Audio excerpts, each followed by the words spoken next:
Sa paglalagay ng transmission oil sa mga transmission ng city, gamit lang nung flexible na pipe, ang kagaya niyan, naka siya dito sa panel, okay? Nakadiretso siya dun sa loob. Ayan,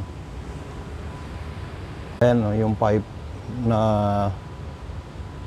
balukto na malambot, alright? So nakadiretso siya dun. So yun, millimeter yan sa gitna. So hindi siya bubuhos ng mabilis kahit ibuhos mo to.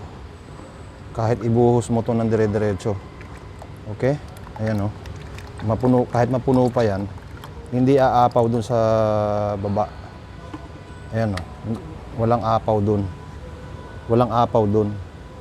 Alright? Kasi millimeter yan dito. Yung panel na yan, millimeter yan sa gitna. Ayan yung kulay blue na yan.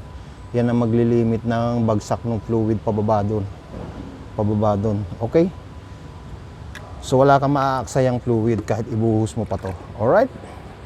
CT, transmission fluid refilling. Okay?